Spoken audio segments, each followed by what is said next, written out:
Hello guys, Chris Bond εδώ και σήμερα θα σας πω τύποι μαθητών που υπάρχουν στο σχολείο. Ο πρώτος, ας πούμε, και ο πιο έτσι συνηθισμένος είναι ο μάγκας. Εσάς παιδιά, κύριε, τι μάθημα σήμερα? Μαθηματικά. Καλά, ας αράξω εγώ.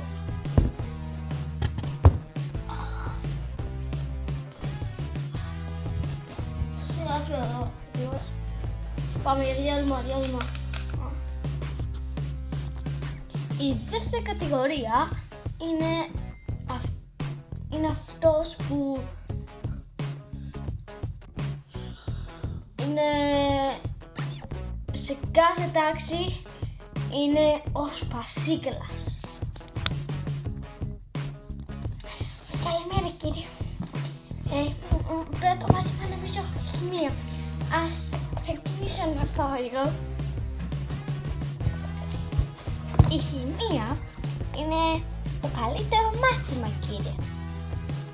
Η τρίτη κατηγορία είναι αυτό το παιδί που είναι στον κόσμο του και πάει μόνο και μόνο σχολείο για να κάνει φίλους, να βρίσει και να βαρέσει. Καλημέρα. Μαθηματικά. Μισό λεπτό. Τα μαθηματικά έτσι. Μαθηματικά. Τι δεν έχουμε. Μαθηματικά είναι αυτά. Δεν ξέρω τίποτα. Διάλειμμα. Πάμε διάλειμμα.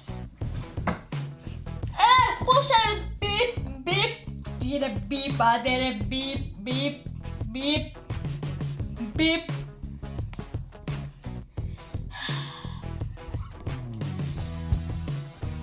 Τέταρτη κατηγορία. Η τέταρτη κατηγορία είναι αυτό το παιδί που πάει σχολείο μόνο να δει κορίτσι.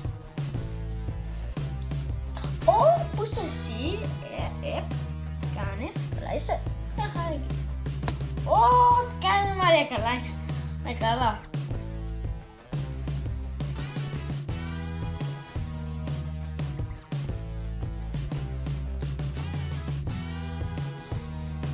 Λοιπόν, so guys, αυτό το βίντεο και μπορείτε την ίδια σήμερα να βάζω άλλο ένα βίντεο challenge με τον αδερφό μου και θέλω να μου πείτε κάτω στα comment τι βίντεο θέλετε να κάνω και την επόμενη φορά μετά το challenge και ελπίζω να σας άρεσε το βίντεο. Κάντε ένα like από κάτω, κάντε και μια εγγραφή και κάντε και ένα share στο Facebook, στην ιστοσελίδα μου Chris Bond.